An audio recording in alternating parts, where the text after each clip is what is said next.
गुरुर्ब्रह्मा गुरुर्विष्णु गुरुर्देवो महेश्वरा गुरुर्साक्षात् परं ब्रह्म तस्मै श्री गुरुवे। મિત્રો ગુડ મોર્નિંગ।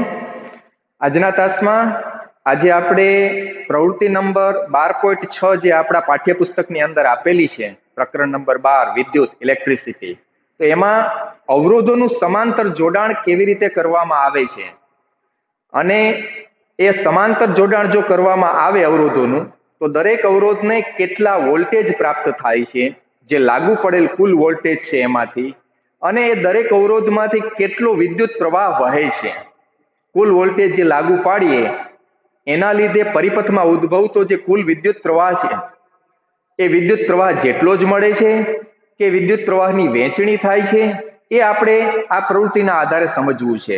તો સૌપ્રથમ આપણે જે જોડાણ છે અવરોધોનું સમાંતર જોડાણ કોને કહેવાય એ આપણે સમજીએ।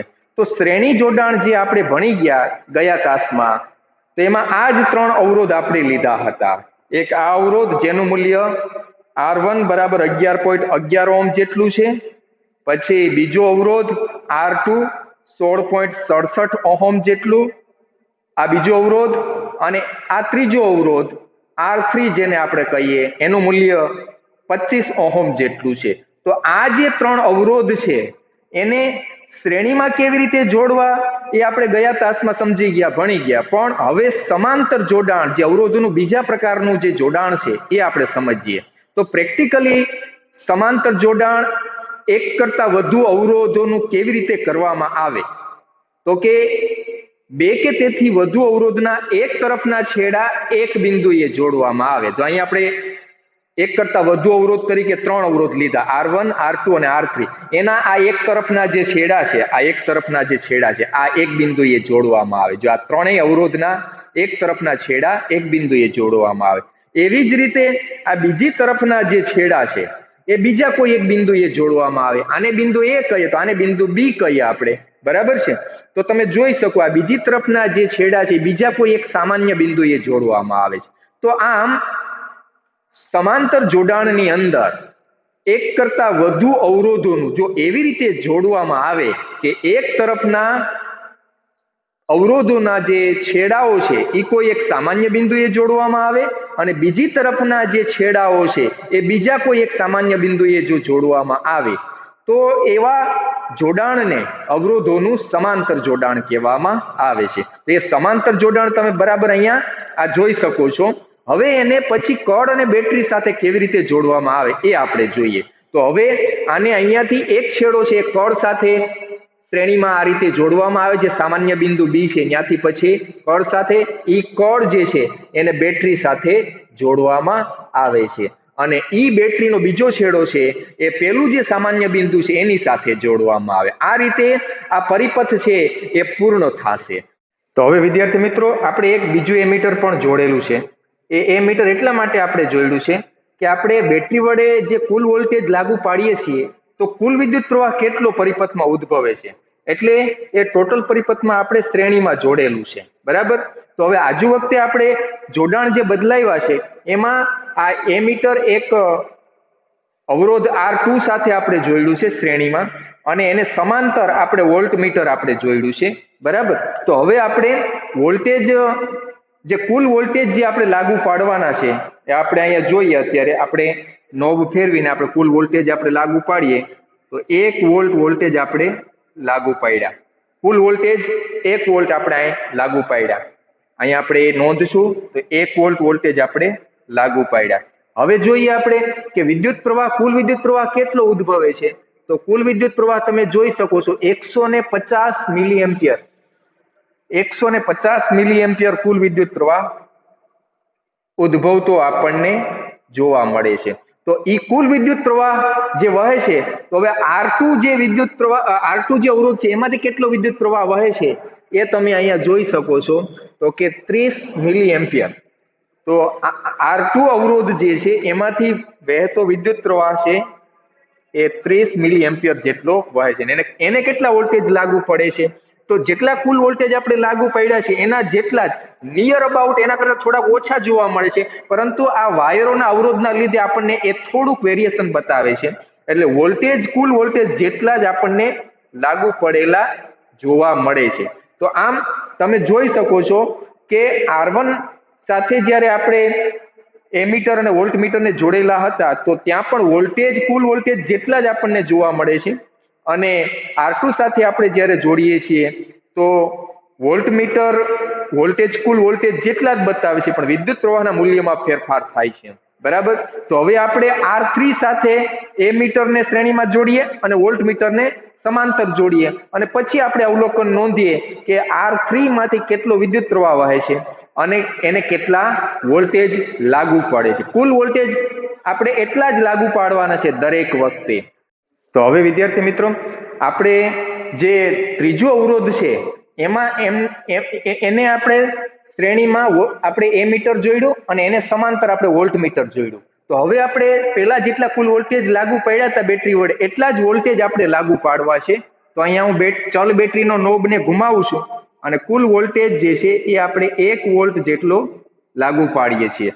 તો તમે જોઈ શકો છો અહીંયા આપણે કુલ વોલ્ટેજ આપણે 1 વોલ્ટ જ લાગુ પાડ્યો છે.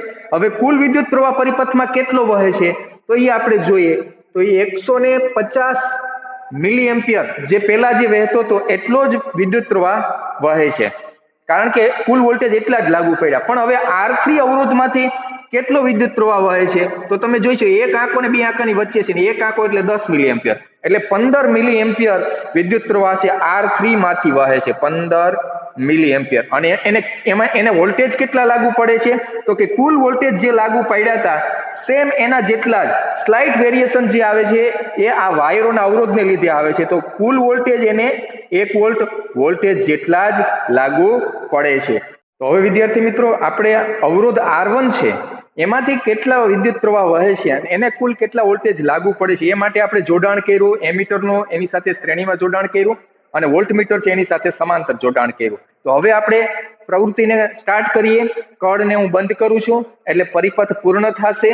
અને હવે હું અહીંયા વોલ્ટેજ આપણે લાગુ પાડીએ, જે પહેલા લાગુ પાડ્યા હતા કુલ વોલ્ટેજ એટલા જ વોલ્ટેજ આપણે લાગુ પાડવા છે. 1 વોલ્ટ વોલ્ટેજ આપણે લાગુ પાડ્યા. તો આપણે જોવું છે કુલ વિદ્યુત પ્રવાહ કેટલો ઉદ્ભવ્યો છે.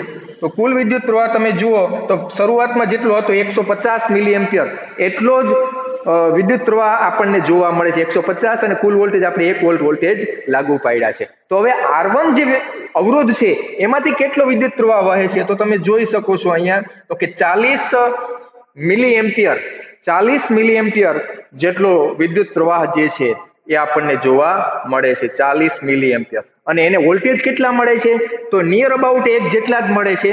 જે કંઈ પણ વેરિએશન એમાં જોવા મળે છે તો એ આપણને આ વાયરો જે છે એના અવરોધને હિસાબે આપણને જોવા મળે છે. તો આ રીતે આપણે જેટલા પણ અવલોકનો લીધા તો એમાં તમે સ્પષ્ટ જોઈ શકો છો કે અવરોધનું મૂલ્ય જેમ બદલાય છે એમ એમાંથી વહેતા વિદ્યુત પ્રવાહનું મૂલ્ય બદલાય છે જ્યારે વોલ્ટેજ આપણે સમાન રાખીએ છીએ ત્યારે.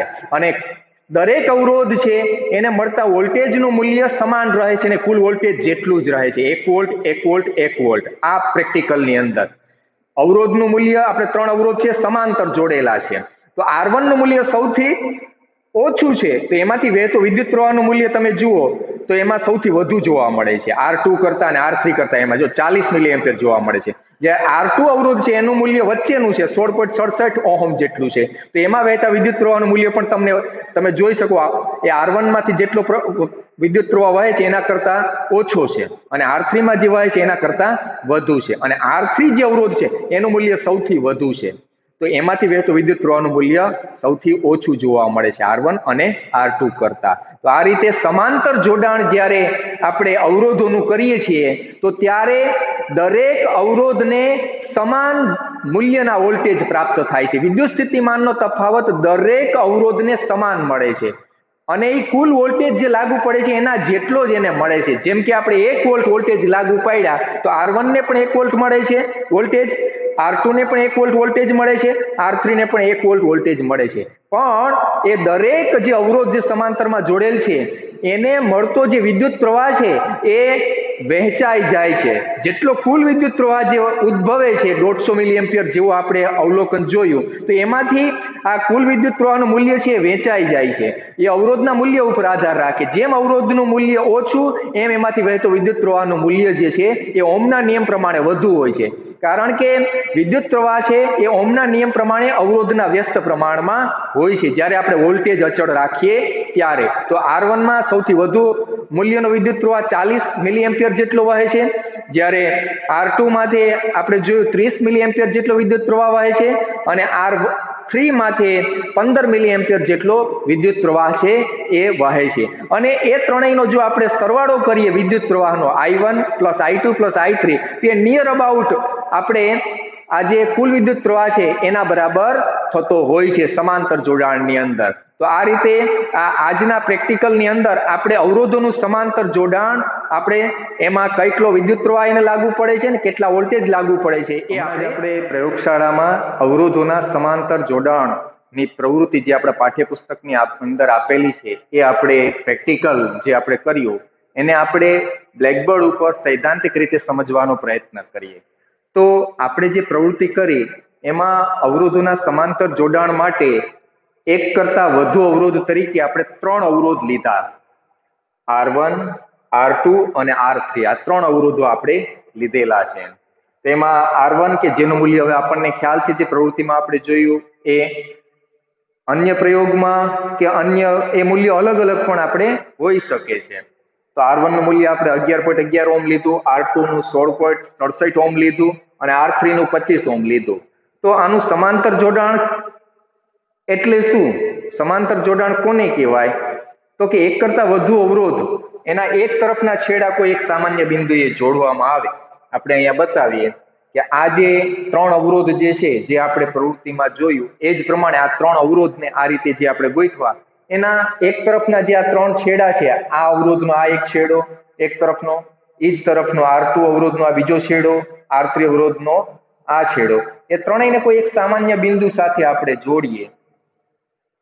આ બિંદુ સાથે આપણે જોડીએ વીજવાયરની મદદથી, આને બિંદુ A નામ આપીએ. અને એવી જ રીતે બીજી તરફના જે છેડાઓ જે છે દરેક અવરોધના, એને કોઈ એક બીજા સામાન્ય બિંદુએ આપણે જોડીએ. એ બિંદુને આપણે અહીંયા B નામ આપીએ. આ રીતે આપણે બીજી તરફના જે છેડાઓ છે એને બીજા કોઈ એક બિંદુએ જોડવામાં આવે. તો આ પ્રકારનું જે જોડાણ થશે અવરોધોનું, એ સમાંતર જોડાણ થશે. હવે આપણે જે પ્રવૃત્તિ જે કરી પ્રયોગશાળામાં, એમાં હવે પછી આપણે આને કેવી રીતે આ બે બિંદુઓને બેટરી અને કળ સાથે જોડવામાં આવે છે, તો આપણે એને પહેલા તો બેટરી અને કળ સાથે આપણે જોડીએ.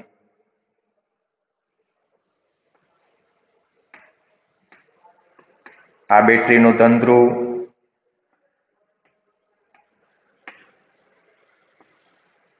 આ બેટરીનો ઋણ ધ્રુવ, એની સાથે કળ જોડવામાં આવે. કળ એટલે કે સ્વિચ. આ રીતનું જોડાણ જે છે એ આપણે પરિપથમાં દર્શાવેલું છે. બરાબર? તો આ બેટરી V વોલ્ટ આપણે જે બેટરી વડે લાગુ પાડીએ છીએ, બરાબર. હવે ત્યાર પછી આપણે અન્ય જે સાધનો જે જોડેલા છે, એમાં એક સાધન આપણે અહીંયા જોડેલું છે કે બેટરી વડે જ્યારે આપણે કુલ વોલ્ટેજ લાગુ પાડીએ છીએ, તો એ કેટલા વોલ્ટેજ લાગુ પાડીએ છીએ, તો એના માટે એને સમાંતર એક વોલ્ટમીટર, કારણ કે આ બેટરી છે આપણે ચલ બેટરી તરીકે લીધેલી છે, આ ચલ બેટરી છે, તો એને સમાંતર આપણે એક વોલ્ટમીટર અહીં જોડેલું છે.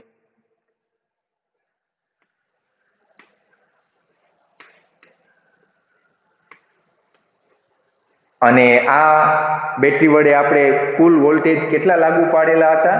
V બરાબર 1 વોલ્ટ વોલ્ટેજ આપણે લાગુ પાડેલા હતા. બરાબર.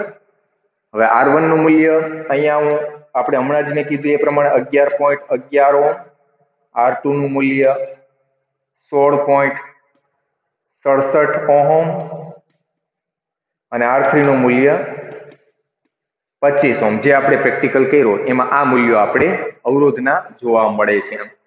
હવે કુલ વોલ્ટેજ આપણે 1 વોલ્ટ લાગુ પડે છે, તો પરિપથમાં કુલ વિદ્યુત પ્રવાહ કેટલો ઉદ્ભવે છે એ આપણે આ બેટરી અને આ અવરોધનું બિંદુ એ વચ્ચે ક્યાંક શ્રેણીમાં એમીટરને જોડવું પડે, અથવા તો બિંદુ બી અને આ બેટરીના ઋણધ્રુવ વચ્ચે શ્રેણીમાં એમીટરને જોડવું પડે. તો એના માટે આપણે જે પરિપથમાં એમીટર જોડેલું હતું એ આપણે અહીંયા જોડેલું હતું.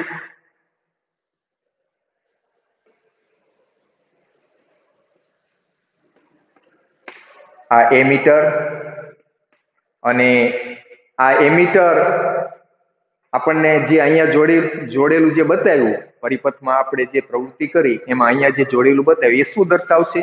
તો કે બેટરી વડે જ્યારે કુલ વોલ્ટેજ લાગુ પાડીએ આપણે, કળ બંધ કરીએ આપણે અને બેટરી વડે આપણે કુલ વોલ્ટેજ લાગુ પાડીએ તો પરિપથમાં જે વિદ્યુત પ્રવાહ ઉત્પન્ન થશે, રૈવાજિક વિદ્યુત પ્રવાહ I, એ કેટલા મૂલ્યનો ઉદ્ભવ છે? કુલ વિદ્યુત પ્રવાહ I પરિપથમાં કેટલા મૂલ્યનો ઉદ્ભવ છે એ આપણને એમીટર માંથી જોવા મળે. તો એ કુલ વિદ્યુત પ્રવાહ I દર્શાવશે. બરાબર છે? તો આપણને એ મૂલ્ય આપણે જો નોંધવું હોય તો અહીંયા આપણે નોંધી શકીએ. ફૂલ વોલ્ટેજ આપણે પ્રવૃત્તિમાં આપણે નોંધ્યા હતા, કેટલા લાગુ પાડ્યા? કુલ વોલ્ટેજ આપણે લાગુ પાડ્યા 1 વોલ્ટ વોલ્ટેજ આપણે લાગુ પડેલા જોવા મળ્યા હતા. બરાબર છે? અને એના પરિણામ સ્વરૂપે આ જે એમીટર આપણે જોયું એમાં કુલ વિદ્યુત પ્રવાહ I 140 ને 150 ની વચ્ચે આપણે 150 મિલી એમ્પિયર જેટલો ઉદ્ભવતો હતો. 150 મિલી એમ્પિયર જેટલો કુલ વિદ્યુત પ્રવાહ I નું મૂલ્ય ઉદ્ભવતું હતું. હવે સમાંતર જોડાણ જ્યારે આપણે અવરોધોનું કરીએ છીએ તો દરેક અવરોધમાંથી કેટલો વિદ્યુત પ્રવાહ વહે છે, દરેક અવરોધને કેટલા વોલ્ટેજ લાગુ પડે છે એ કેવી રીતે જાણી શકીએ? એ માટે આપણે દરેક અવરોધ સાથે શ્રેણીમાં એમીટર જોડશું અને એને સમાંતર વોલ્ટમીટર જોડશું. તો સૌથી પહેલા આપણે R1 જે છે એને સમાંતર શ્રેણીમાં આપણે એમીટર એક જોડેલું બતાવીએ છીએ, શ્રેણીમાં એમીટર જોડેલું બતાવીએ છીએ અને એને સમાંતર જે છે એને સમાંતર આ રીતે વોલ્ટમીટર આપણે જોડીને બતાવીએ.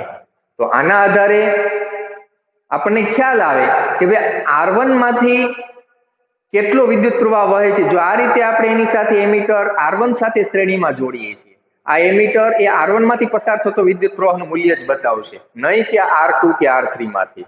આ રીતે જ્યારે જોડીએ છીએ ત્યારે અને એ R1 અવરોધ છે એને સમાંતર આપણે વોલ્ટમીટર જોડ્યું છે, તો એ વોલ્ટમીટર નામનું સાધન એ માત્ર R1 ને કેટલા વોલ્ટેજ લાગુ પડે છે એ આપણને બતાવશે. તો એ મૂલ્ય આપણને આ પ્રમાણે જોવા મળતા હતા. R1 જે અવરોધ છે એને કેટલા વિદ્યુત સ્થિતિમાનનો તફાવત લાગુ પડે છે, તો એ આપણને ખ્યાલ છે કે જેટલા વોલ્ટેજ આપણે કુલ વોલ્ટેજ લાગુ પાડ્યા હતા એટલા જ વોલ્ટેજ બતાવતું હતું. તો 1 વોલ્ટ વોલ્ટેજ આપણને એ આ વોલ્ટમીટર આપણને બતાવે છે. બરાબર છે? 1 વોલ્ટ વોલ્ટેજ અને એમાંથી પસાર થતો વિદ્યુત પ્રવાહ I નું જે મૂલ્ય છે I1 તરીકે આપણે એને કહીએ, I1. તો આપણને એ R1 જે છે એમાં વિદ્યુત પ્રવાહનું મૂલ્ય જે છે એ 40 થી 45 મિલી એમ્પિયર જેટલું બતાવતું હતું, 40 મિલી એમ્પિયર જેટલું બતાવતું હતું. બરાબર? હવે ત્યાર પછી આપણે શું કર્યું હતું? ત્યાર પછી આપણે આ જ રીતે જે જોડાણ કર્યું, આપણે R1 સાથે શ્રેણીમાં એમીટર જોડ્યું ને R1 ને સમાંતર વોલ્ટમીટર જોડ્યું. હવે ત્યાંથી પછી આ જોડાણ દૂર કરી અને આપણે R2 સાથે શ્રેણીમાં એમીટર જોડ્યું હતું અને R2 સાથે સમાંતર વોલ્ટમીટર જોડ્યું. આ જ રીતે તો આપણને R2 માંથી એને કેટલા વોલ્ટેજ લાગુ પડે છે એ વોલ્ટમીટર માંથી આપણને એને આપણે જો V2 કહીએ તો એ આપણને જોવા મળ્યું હતું 1 વોલ્ટ વોલ્ટેજ લાગુ પડતા આપણને જોવા મળે છે. અને એમાંથી પસાર થતો વિદ્યુત પ્રવાહનું મૂલ્ય આપણે જો I2 કહીએ તો એ I2 નું મૂલ્ય આપણે આ એમીટર જ્યારે અહીંયા જોડીએ તો એમાંથી આપણને જોવા મળતું હતું એ 30 મિલી એમ્પિયર જેટલું આપણને જોવા મળતું હતું. હવે આ જ રીતે જ્યારે આ વોલ્ટમીટર ને આ એમીટર ને R3 સાથે જોડીએ, એમીટરને શ્રેણીમાં જોડીએ અને વોલ્ટમીટર જે છે ને R3 ને સમાંતર જોડીએ તો R3 માંથી કેટલો વિદ્યુત પ્રવાહ પસાર થાય છે અને એને કેટલા વોલ્ટેજ લાગુ પડે છે, તો વોલ્ટેજ જે છે વોલ્ટમીટર માંથી આપણને જોવા મળે ને એ લગભગ કુલ વોલ્ટેજ જેટલા જ આપણને જોવા મળતા હતા અને એમાંથી પસાર થતો જે વિદ્યુત પ્રવાહ જે છે I3 જે છે એનું મૂલ્ય આના કરતા ઓછું આવતું હતું. એ 15 કે 20 મિલી એમ્પિયર જેવું આપણને જોવા મળતું હતું. બરાબર છે. તો આ રીતે આપણને અવલોકનો જે છે એ જોવા મળતા હતા. આ R1 અવરોધ માટે, આ R2 અવરોધ માટે અને આ R3 અવરોધ માટે. અને આ કુલ વોલ્ટેજ જે આપણે લાગુ પાડીએ છીએ, કુલ વિદ્યુત પ્રવાહ જે આપણે લાગુ પાડીએ છીએ, તો આના ઉપરથી આપણને એટલો ખ્યાલ આવે છે કે સમાંતર જોડાણ જ્યારે આપણે અવરોધોનું કરવામાં આવે તો એને જ્યારે કુલ વોલ્ટેજ લાગુ પાડવામાં આવે પરિપથમાં, તો એ દરેક અવરોધ જે છે એને કુલ વોલ્ટેજ જેટલા જ વોલ્ટેજ મળે છે. એટલે વોલ્ટેજ એક દરેક અવરોધને સમાન મૂલ્યના અને કુલ વોલ્ટેજ જેટલા જ મળે છે. શ્રેણી જોડાણમાં શું થતું હતું? શ્રેણી જોડાણમાં બેટરી વડે લાગુ પડેલ કુલ વોલ્ટેજ છે એની વહેંચણી થતી હતી. દરેક અવરોધ ઉપર વોલ્ટેજ વેચાઈ જતા હતા અવરોધના મૂલ્ય પ્રમાણે. એ શ્રેણી જોડાણમાં બનતું હતું. જ્યારે સમાંતર જોડાણમાં બેટરી વડે લાગુ પડેલ જે કુલ વોલ્ટેજ જે છે એ સમાંતર જોડાણમાં દરેક અવરોધને એટલા જ મૂલ્યનો સમાન વોલ્ટેજ જ મળે છે. દરેક અવરોધને સમાન મૂલ્યનો જ વોલ્ટેજ મળે અને કુલ વોલ્ટેજ જેટલો જ આપણને જોવા મળે છે. 1 વોલ્ટ 1 વોલ્ટ 1 વોલ્ટ, ઉદાહરણ તરીકે આ પ્રવૃત્તિની અંદર જે આપણે જોયું એમાં. ત્યાર પછી આપણે વિદ્યુત પ્રવાહની વાત કરીએ તો સમાંતર જોડાણની અંદર દરેક અવરોધને માંથી પસાર થતો જે વિદ્યુત પ્રવાહ છે એનું મૂલ્ય બદલાય છે અવરોધના મૂલ્યને આધારે. હવે આપણે ઓહમનો નિયમ જાણીએ છીએ. ઓહમનો નિયમ V is equal to I ગુણ્યા R. બરાબર. તો I ને સૂત્રનો કરતા આપણે બનાવીએ I બરાબર V ના છેદમાં R. તો જો વોલ્ટેજ આપણે સમાન રાખીએ, બધા અવરોધને વોલ્ટેજ સમાન મળે છે, તો એમાંથી પસાર થતો વિદ્યુત પ્રવાહનું મૂલ્ય છે અવરોધના વ્યસ્ત પ્રમાણમાં હોય. તો અવરોધનું મૂલ્ય જેમ વધુ એમ એમાંથી પસાર થતો વિદ્યુત પ્રવાહનું મૂલ્ય ઓછું, અને અવરોધનું મૂલ્ય જેમ ઓછું એમ એમાંથી પસાર થતા વિદ્યુત પ્રવાહનું મૂલ્ય વધુ. એ આપણને આ રીડિંગમાં જોવા મળે છે. R1 જે અવરોધ છે એનું મૂલ્ય ઓછું છે આ બેય કરતા. આ 16.67 ઓહ્મ છે, આ 25 ઓહ્મ છે અને આનું 11.11 ઓહ્મ છે. તો આ બે કરતા R2 અને R3 કરતા R1 અવરોધનું મૂલ્ય ઓછું છે, એટલે એમાંથી પસાર થતો વિદ્યુત પ્રવાહનું જે મૂલ્ય છે વધારે હોય છે. તો અહીં તમે જુઓ I1 જે છે એ R1 માંથી પસાર થતો વિદ્યુત પ્રવાહનું મૂલ્ય છે 40 મિલી એમ્પિયર વહે છે, જે આ બંને કરતા વધુ આપણને જોવા મળે છે. R3 જે છે એમાંથી પસાર થતો વિદ્યુત પ્રવાહનું મૂલ્ય આપણે I3 ની વાત કરીએ તો R3 નું મૂલ્ય આ બંને અવરોધ કરતા વધુમાં વધુ છે. એટલે એમાંથી પસાર થતા વિદ્યુત પ્રવાહનું મૂલ્ય આ બંનેમાંથી પસાર થતો વિદ્યુત પ્રવાહનું મૂલ્ય અનુક્રમે I1 અને I2 કરતા I3 નું મૂલ્ય ઓછું છે. એ તમે જોઈ શકો છો કે I3 નું મૂલ્ય 15 મિલી એમ્પિયર છે, જે આ બંને કરતા ઓછું છે 40 મિલી એમ્પિયર અને 30 મિલી એમ્પિયર. I1 અને I2 એના કરતા I3 નું મૂલ્ય ઓછું જોવા મળે છે, જે ઓહમના નિયમને અનુસરે છે. તો આના ઉપરથી આપણને એક ખ્યાલ આવે છે કે સમાંતર જોડાણની અંદર અવરોધોનું સમાંતર જોડાણ જો કરવામાં આવે તો એ દરેક અવરોધમાંથી પસાર થતા વિદ્યુત પ્રવાહનું મૂલ્ય છે એ અવરોધના મૂલ્ય પ્રમાણે વેચાઈ જાય છે અને એ અવરોધના વ્યસ્ત પ્રમાણમાં હોય છે જ્યારે વોલ્ટેજને અચળ રાખીએ ત્યારે. અને એક બીજી બાબત પણ આપણને જોવા મળે છે, ત્રણેય અવરોધમાંથી પસાર થતા વિદ્યુત પ્રવાહના મૂલ્યનો જો સરવાળો કરવામાં આવે તો એ નિયર અબાઉટ એક પરિપથમાં ઉદ્ભવતા કુલ વિદ્યુત પ્રવાહ I જેટલો હોય છે. એટલે કે I is equal to I1 plus I2 plus I3. જેટલા અવરોધ જોડીએ એ પ્રમાણે આપણે એ સૂત્ર લાગુ પડી શકીએ. તો આના આધારે અને ઓહમના નિયમના સૂત્રને આધારે આપણે સમાંતર જોડાણ માટે એમના સમતુલ્ય અવરોધનું સૂત્ર તારવવાનો પ્રયત્ન કરવો છે. અવરોધોનું સમાંતર જોડાણ કોને કહેવાય?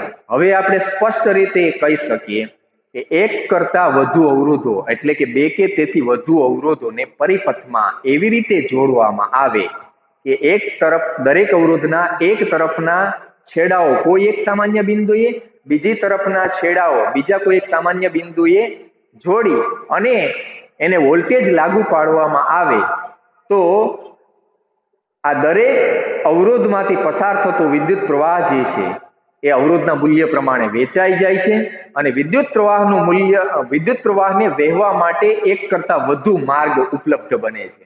જેટલા અવરોધોને આપણે જોડ્યા હોય સમાંતર એટલા માર્ગ છે એ ઉપલબ્ધ બને છે અને દરેક અવરોધને સમાન મૂલ્યનો વોલ્ટેજ મળે છે.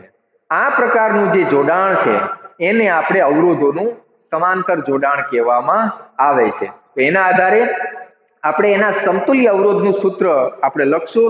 હવે જેમ આપણે અહીંયા આ કુલ વોલ્ટેજ આપણે આ બેટરી વડે લાગુ પાડીએ તો કુલ વિદ્યુત પ્રવાહ I ઉત્પન્ન થાય છે પરિપથમાં. હવે એ જ્યારે બિંદુ A પાસે પહોંચશે તો આ દરેક અવરોધમાંથી પસાર થતો વિદ્યુત પ્રવાહનું મૂલ્ય છે એ અવરોધના મૂલ્ય પ્રમાણે વેચાઈ જાય છે. તો R1 માંથી પસાર થતો વિદ્યુત પ્રવાહનું જે મૂલ્ય છે એને આપણે I1 કહીએ.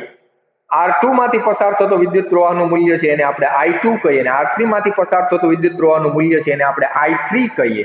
આ રીતે હવે આ ત્રણેય વિદ્યુત પ્રવાહ જે છે I1, I2 અને I3 એ બિંદુ B પાસે જ્યારે પહોંચશે ત્યારે ફરી પાછા ભેગા થશે એટલે પાછો કુલ વિદ્યુત પ્રવાહ I જેટલો બની જશે.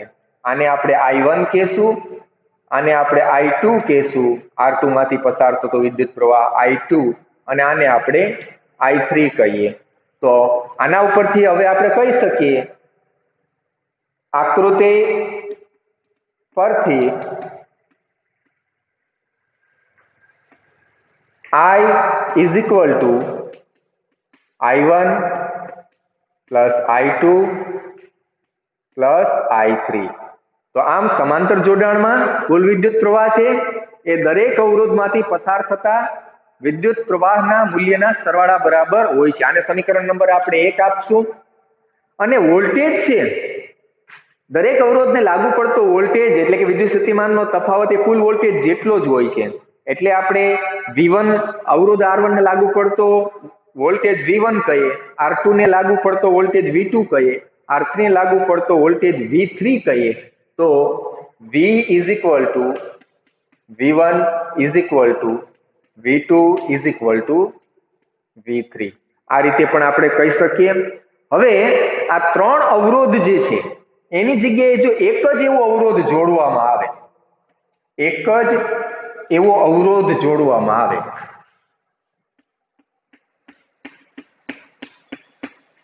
જેને અવરોધ R અથવા તો RS કહીએ અને પરિણામ રૂપે આ પરિપથમાં એટલા જ વોલ્ટેજ આપણે લાગુ પાડીએ અને એટલો જ વિદ્યુત પ્રવાહ ઉદ્ભવે તો આ જે અવરોધ છે એને આ ત્રણેય અવરોધનો સમતુલ્ય અવરોધ R અથવા તો RS કહેવામાં આવે છે. આને બિંદુ A કહીએ, આને બિંદુ B કહીએ.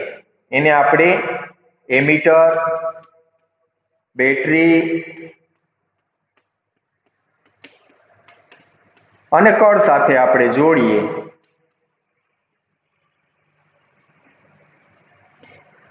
અને કળ બંધ કરતા એમાંથી પસાર થતો રેવાજીક વિદ્યુત પ્રવાહ જે છે એ I જેટલો જ ઉદ્ભવે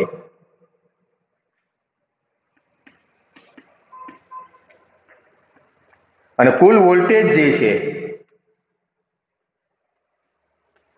એ સમાન વોલ્ટેજ જ આપણે લાગુ પાડવાના છે. V વોલ્ટ જ આપણે લાગુ પાડવાના છે. બરાબર. તો આ જે અવરોધ છે એને આ ત્રણેય જે અવરોધ છે એનો સમતુલ્ય અવરોધ કહેવામાં આવે. તો સમતુલ્ય અવરોધ માટે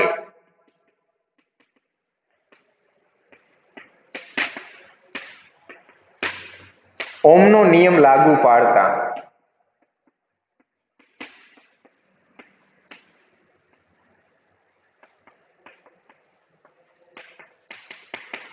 તો કુલ વોલ્ટેજ V, કુલ વિદ્યુત પ્રવાહ I અને સમતુલ્ય અવરોધ R. એના માટે ઓહમનો નિયમ V is equal to I ગુણ્યા R. એના ઉપરથી I ને સૂત્રનો કરતા બનાવીએ આપણે વિદ્યુત પ્રવાહ I ને તો I is equal to V upon R. આને સમીકરણ નંબર આપણે 2 આપીએ. આ જ રીતે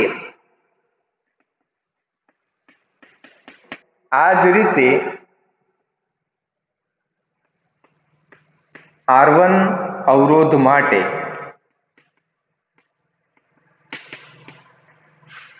I1 is equal to V upon R1. અહીંયા V1 નથી લખતા કારણ કે V1 એ વી બરાબર જ છે સમાંતર જોડાણમાં, એટલે આપણે અહીં વી લખીએ છીએ.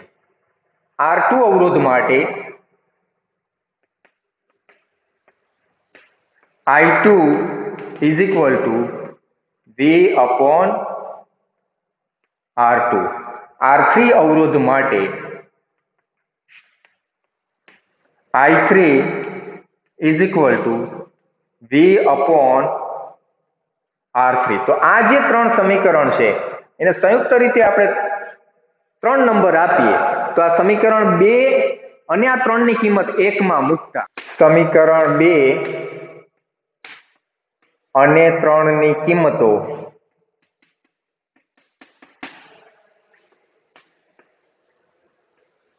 સમીકરણ 1 માં મૂકતા તો આપણે કિંમત મૂકીએ. I જે છે એની જગ્યાએ v ના છેદમાં r મૂકશું આપણે, માટે v upon r is equal to I1 છે, I1 ની જગ્યાએ શું મૂકશું? v ના છેદમાં r1 પ્લસ I2 જે છે I2 ની જગ્યાએ શું મૂકશું? v ના છેદમાં r2 પ્લસ અહીં પ્લસ ની નિશાની છે, અને I3 ની જગ્યાએ શું મૂકશું? v ના છેદમાં r3. તો હવે અંશમાં વોલ્ટેજ v સમાન છે એટલે કોમન નીકળી જશે આ સમીકરણમાંથી. તો આ સમીકરણને આ રીતે લખશું 1 ના છેદમાં r બરાબર 1 ના છેદમાં r1 પ્લસ 1 ના છેદમાં r2 પ્લસ 1 ના છેદમાં r3. તો આ રીતે આપણને આ જે સમીકરણ મળે છે એ સમાંતર જોડાણ માટે, અવરોધોના સમાંતર જોડાણ માટે એના સમતુલ્ય અવરોધનું સૂત્ર દર્શાવે છે. સમતુલ્ય અવરોધનું જે વ્યસ્ત જે છે, સમતુલ્ય અવરોધ R જે છે અથવા તો RS પણ લખી શકીએ, એનું વ્યસ્ત એ સમાંતર જોડેલ દરેક અવરોધના વ્યસ્ત મૂલ્યોના સરવાળા બરાબર હોય છે. તો આના આધારે આપણે સમાંતર જોડાણ જે છે એની લાક્ષણિકતાઓની હવે આપણે વાત કરીએ. તો પહેલી લાક્ષણિકતા આપણે વિદ્યુત પ્રવાહને અનુલક્ષીને કેવી હોય? તો સમાંતર જોડાણ ની અંદર, અવરોધોનું સમાંતર જોડાણની અંદર કુલ વિદ્યુત પ્રવાહ I છે એ અવરોધના મૂલ્ય પ્રમાણે વહેંચાય છે અને એ અવરોધના વ્યસ્ત પ્રમાણમાં એમાંથી પસાર થાય. અવરોધનું મૂલ્ય જેમ વધુ એમ એમાંથી પસાર થતા વિદ્યુત પ્રવાહનું મૂલ્ય ઓછું, અને એ દરેક અવરોધમાંથી પસાર થતા વિદ્યુત પ્રવાહનો સરવાળો એ પરિપથમાં ઉદ્ભવતો કુલ વિદ્યુત પ્રવાહ જેટલો હોય છે. એટલે કે I is equal to I1 plus I2 plus I3. જો 3 અવરોધને જોડેલા હોય તો, 2 અવરોધને જોડેલા હોય તો I is equal to I1 plus I2. આ રીતે. તો આમ વિદ્યુત પ્રવાહને અનુલક્ષીને આ લાક્ષણિકતા આપણે કહી શકીએ. વોલ્ટેજ એટલે કે વિદ્યુત સ્થિતિમાનનો તફાવતને અનુલક્ષીને આપણે લાક્ષણિકતા કહીએ તો સમાંતર જોડાણમાં દરેક અવરોધને સમાન મૂલ્યનો જ વોલ્ટેજ મળે છે અને કુલ વોલ્ટેજ જેટલો જ લાગુ પડે છે. એટલે કે V is equal to V1 is equal to V2 is equal to V3. આ રીતે આપણે વોલ્ટેજને અનુલક્ષીને લાક્ષણિકતા કહી શકીએ. અને અવરોધને અનુલક્ષીને જો આપણે લાક્ષણિકતા કેવી હોય સમાંતર જોડાણ માટે, તો દરેક અવરોધના વ્યસ્ત મૂલ્યોનો સરવાળો, બેઝિક સરવાળો એ સમાંતર જોડાણમાં પરિપથનો કુલ અવરોધ ના વ્યસ્ત મૂલ્ય બરાબર હોય છે. 1/r is equal to 1/r1 વત્તા 1/r2 વત્તા 1/r3. જો આપણે બે જ અવરોધને સમાંતર જોડેલા હોય તો આ સમીકરણ આપણે અહીંયા સુધી જ લખી શકીએ 1/r બરાબર 1/r1 વત્તા 1/r2. અને જો ચાર જોડેલા હોય તો એક અહીં પ્લસ કરીને 1/r4. એવી રીતે આપણે આ સમીકરણ કે સૂત્ર આપણે લખી શકીએ સમાંતર જોડાણ માટે.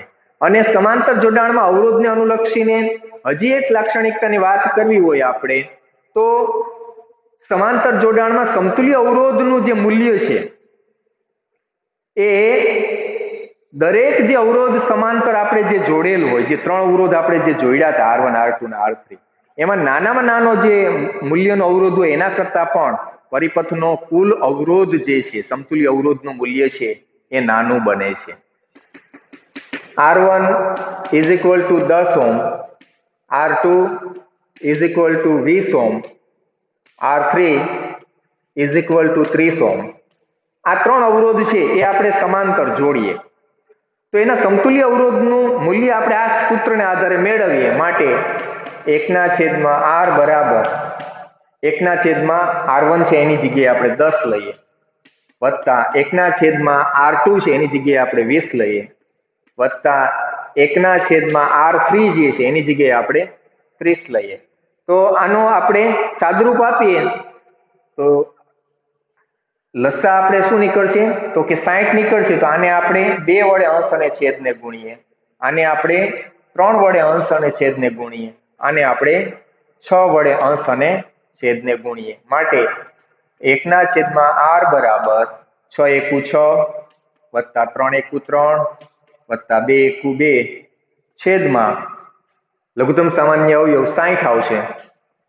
આ રીતે આપણે લખી શકીએ. આગળ આપણે સાદરૂપ આપીએ 1/r બરાબર 6 ને 3 9 ને 2 11 11/60 ઓહ્મ. આને ઉલટાવી નાખીએ એટલે આપણને r અંશ અને છેદને બંને બાજુ ઉલટાવી નાખીએ, ડાબી બાજુ અને જમણી બાજુ.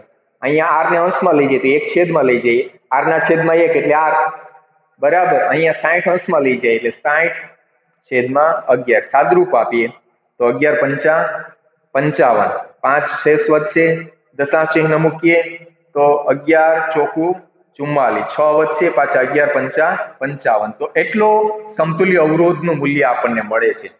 સમતુલ્ય અવરોધ R નું મૂલ્ય કેટલું મળ્યું 5.45 ઓહ્મ. નાનામાં નાનો અવરોધ સમાંતર કેટલો જોડ્યો તો આ ત્રણમાંથી નાનામાં નાનો અવરોધ કયો છે R1 છે, 10 ઓહ્મ છે. તો એના કરતા પણ આ મૂલ્ય નાનું આવે છે. ત્યાં સુધી ફરી મળીશું. આભાર, ધન્યવાદ.